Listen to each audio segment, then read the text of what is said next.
Hello people. तो आज हम पीएसआई का फर्स्ट टॉपिक कवर करेंगे, that is for me it's liberalism. तो मैंने लिबरलिज्म क्यों चूज किया फर्स्ट टॉपिक की तरह, दो मेरा फोकस सेकंड पेपर होने वाला है, बिकॉज अगर कोई एक आइडियोलॉजी है जो पूरे पीएसआई के सिलेबस में रन करती है, इट इज लिबरलिज्म। और मे बी आप पेपर 2 में लिबरलिज्म को डायरेक्टली एज अ वर्ड नहीं देखें, पर जो इंस्टीट्यूशन है, वैल्यूज है, फॉरेन पॉलिसी बिहेवियर है, ग्लोबल ऑर्डर है, इवन जो वेस्ट के क्रिटिक्स भी हैं, सब लिबरलिज्म में कहीं ना कहीं रूटेड है। तो जो आप अगर लिबरलिज्म समझते हैं तो सिर्फ लिबरलिज्म ही नहीं, how power is organised, how rights are defined, how state behave internationally, why west thinks the way it does, तो इन सब में कहीं ना कहीं लिबरलिज्म का अपना रोल है। तो अब मैं अगर लिबरलिज्म को एज अ पॉलिटिकल ट्रेडिशन देखूं, तो क्लासिक लिबरलिज्म जो है वो 18 से 19 सेंचुरी में आप देखेंगे। तो कुछ थिंकर्स पहले आए, जैसे कि आप जॉन लॉक को देखेंगे, जिन्होंने नेचुरल राइट्स का के बारे में बात की। फिर उसके बाद जो पॉलिटिकल इकोनॉमिक फ्रीडम के बारे में बात हुई एडम स्मिथ के द्वारा, या फ्री मार्केट एक्सचेंज जो रिकार्डो बोलते हैं, तो इन्होंने एक तरीके से इस थ्योरी को इनिशिएशन दे दिया। पर अगर आप 18 सेंचुरी में जो एक क्लासिकल लिबरलिज्म अपने पूरे जो फेज को बोला जाता है, दैट इज 18-19 सेंचुरी का फेज, और ये एज एन एब्सोल्यूट स्टेट और फ्यूडल कंट्रोल के रिस्पॉन्स में क्लासिकल लिबरलिज्म का जो इमर्जेंस हुआ। ठीक है, अगर मैं प्रायोरिटी लिस्ट की बात करूं कि क्या वैल्यूज हैं, तो उसमें अगर जो क्लासिक लिबरलिज्म में है कि कोर वैल्यू जो है वो फ्रीडम है। ठीक है, तो freedom from state interference and that is negative liberty. तो जो क्लासिक लिबरलिज्म है उसका बहुत ही लेना देना है नेगेटिव लिबर्टी के साथ, पॉजिटिव लिबर्टी लेटर में आती है। ठीक है, और अगर आप उसके बाद आगे बढ़ते हैं तो they also talk about equality, but ये इतना कंसिस्टेंट नहीं है। अगर आप पूरी क्लासिक लिबरलिज्म में देखें तो दो they give focus on equality of opportunity और फ्रीडम, इक्वल राइट्स, सबके बारे में बात होगी, पर आपको ये लेटर रियलाइज होगा कि they are not up for equality, जो किस बिना किसी बायस के हो, दे हैव रिलेटिव बायस। उन्होंने जो वोटिंग राइट्स देने की बात की थी वो प्रॉपर्टी बेस्ड। ठीक है, और उसके बाद अगर आप और आगे बढ़ जाएंगे तो उनका कहना था कि अगर मासेस का बिल चलेगा, जैसे कि टॉकवेल कहते हैं, तो वो एक कन्फर्मिस्ट स्टेट बनेगा। ठीक है,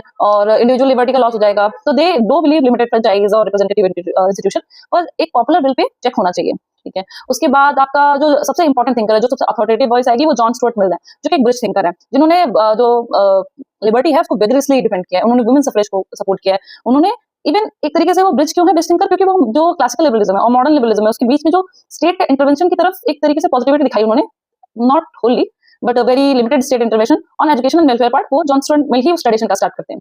देन आप जब हम उसके बाद आएंगे तो एक लिबरल डेमोक्रेसी का फेज आता है, जो कि मॉडर्न लिबरलिज्म से बहुत इन्फ्लुएंस है। मॉडर्न लिबरलिज्म है क्या, दैट इज जो अर्ली 20th सेंचुरी में एक पॉजिटिव लिबर्टी का कांसेप्ट देखेंगे कि state should act as enabler of freedom. And मतलब इसको आप इस तरीके से समझिए कि अगर मैं किसी बहुत ही ट्राइबल इलाके से आती हूँ और मैं एक औरत हूँ, और अभी तक मेरे जो जगह पे मैं मतलब जो मेरा इलाका है वहां पे कोई और चीजें पहुंची नहीं है, एजुकेशन नहीं पहुंची है, तो क्या मैं उस फ्रीडम जो वो राइट्स मुझे मिले उस तरीके से एक्सरसाइज कर सकती हूँ? नहीं कर सकती।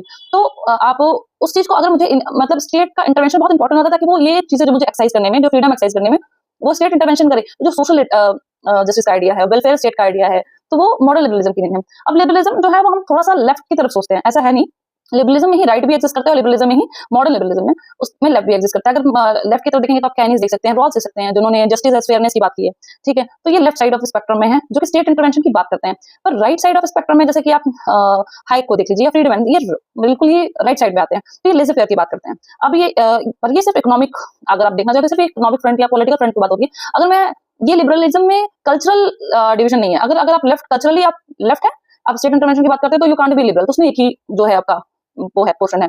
ठीक है, तो जो मॉडर्न लिबरलिज्म है वो वेलफेयर स्टेट और सोशल जस्टिस की बात करती है। ठीक है, उसके बाद लेट 20th सेंचुरी में एक और न्यू लिबरलिज्म का फिनोमेना है, जिसमें यूएस लेड एक तरीके से ग्लोबल ऑर्डर, ठीक है, रीगन था चला था, मार्केट की supremacy, privatisation, deregulation, reduce welfare state, ये सब आए। अब क्योंकि एक्चुअली बहुत जो स्टेट के इंटरवेंशन से उनको ऐसा था कि मतलब लॉस ऑफ एजेंसी तो एक तरीके से वो है, एक मिसनोमर ही है, बट आप ये कह लीजिए कि क्योंकि स्टेट का बहुत इंटरवेंशन है तो स्टेट के खर्चे भी बढ़ जाते हैं।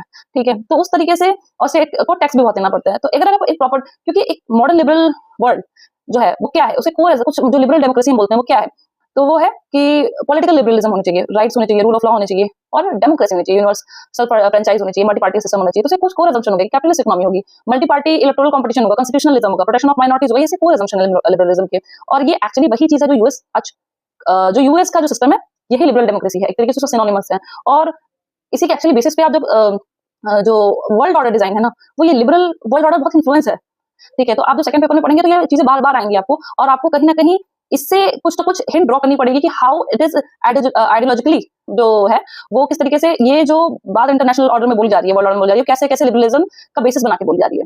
आज के लिए इतना ही, थैंक यू।